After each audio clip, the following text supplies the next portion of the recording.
ये मेरा first attempt है और सोशियोलॉजी ऑप्शनल था मेरा। ओके, बैकग्राउंड क्या आपका, एजुकेशन आपने क्या किया हुआ है? मैंने इंग्लिश ऑनर्स किया हुआ है Miranda house university of Delhi से। ओके, जी। ठीक है। तो जब आप इंटरव्यू हॉल में जाती हैं, जो आपने सोचा था वैसे ही कुछ घटनाएं घटित हुई थी या फिर कुछ अलग ही वहाँ पे सीन क्रिएट हुआ? Actually this is my first experience, first interview and first attempt, तो it's totally new for me. जैसा सोचा था, हाँ, काफ़ी अच्छा हद तक काफ़ी अच्छा गया है मेरा। हाँ। क्वेश्चन कैसे स्टार्ट हुआ, लेवल क्या था क्वेश्चन का जो स्टार्ट हुआ था? Just tell about yourself, okay, and then what's your hobbies okay, and what you achieve in your life, something achieve your in life, इसी रिलेटेड सब क्वेश्चंस थे स्टार्टिंग में।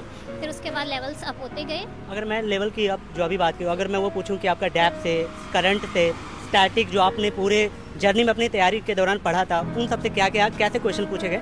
क्वेश्चन अगर रिकॉल कर पा रही हैं? जो अभी ग्रैप चल रहा है, ग्रैप चल रहा है, उसके रिलेटेड भी क्वेश्चन पूछे गए थे और काफ़ी और भी क्वेश्चन पूछे गए थे। बट ऐसा है कि करंट अफेयर्स अगर आप कर रहे हो तो इतनी डिफिकल्टीज आपको आएगी नहीं। न्यूज़पेपर अगर रीडिंग कर रहे हो डेली तो इट्स ओके, इट्स फाइन।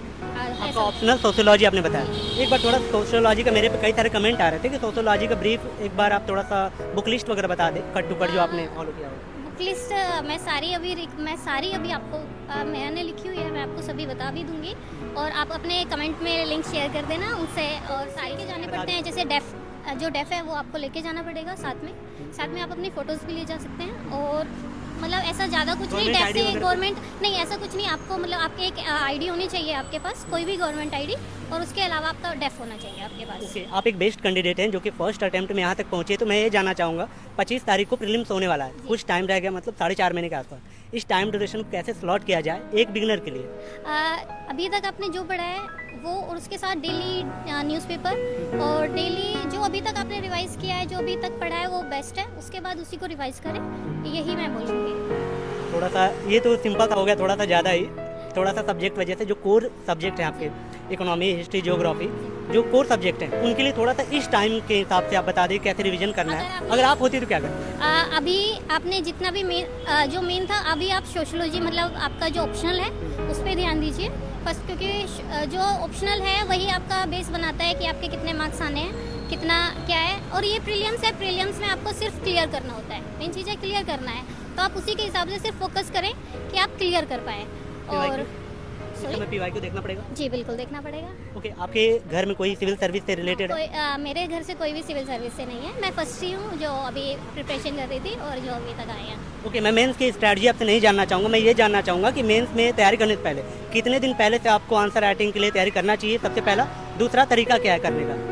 मैंने प्रीलिम्स जब ख़त्म हुआ था उससे पहले से ही मैंने स्टार्ट कर दिया था अपना राइटिंग। मैं कंटिन्यूस दोनों चीज़ें साथ में लेके चल रही थी, राइटिंग भी मैं साथ में कर रही थी और साथ में वो। लेकिन जब बिल्कुल एंड आ गया था प्रीलिम्स का, उसके बाद मैंने राइटिंग छोड़ दी थी कुछ टाइम के लिए और उसके बाद मैंने सिर्फ और सिर्फ फोकस किया था प्रीलिम्स पे। उसके बाद मैंने कंटिन्यूस राइटिंग पोर्शन पे किया था, मेंस के लिए काफ़ी प्रिपरेशन की थी। ओके, बहुत बड़ा सिलेबस है मैम यूपीएससी का। पहले सिलेबस देख के कितने लोग तैयारी छोड़ देते हैं, तो इस सिलेबस को कैसे आपने समराइज किया? क्या माइंड फ्रेम था आपका कि पहले ही अटेम्प्ट में यहाँ तक पहुँची हैं? कुछ उसमें कुछ टफ रहे होंगे चैप्टर, कुछ आसान रहे होंगे, कैसे मैनेज किया होता है?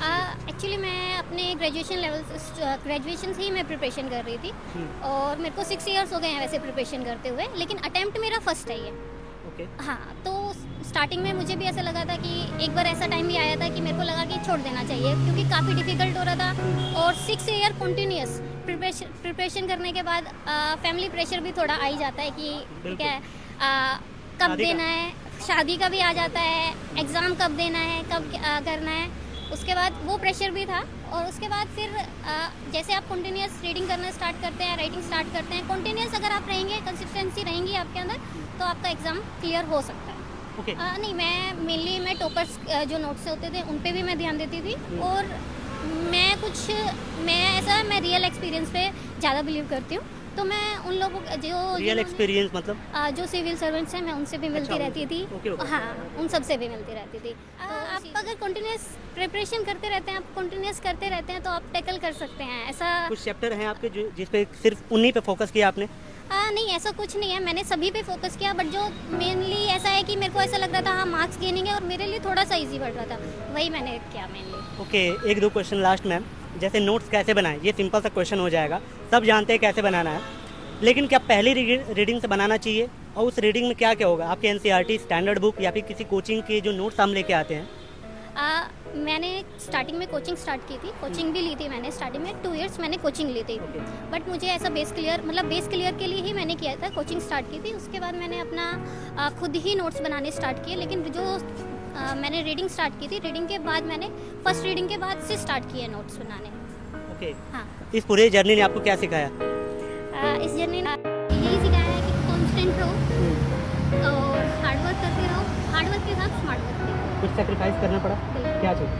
फ्रेंड्स, और फैमिली से भी दूर रहना पड़ा, फ्रेंड्स से भी दूर रहना पड़ा, सोशल लाइफ को भी बिल्कुल ही अपनी लाइफ से हटाना पड़ा। तो ये सब काफ़ी और चीज़ें थी। सबसे ज़्यादा वीकनेस क्या है आपकी इस जर्नी में जो आपको रियलाइज हुआ? मुझे ऐसा लगता है कि फैमिली से दूर रहना। ठीक है, विश ऑल द बेस्ट आपके तैयारी के लिए।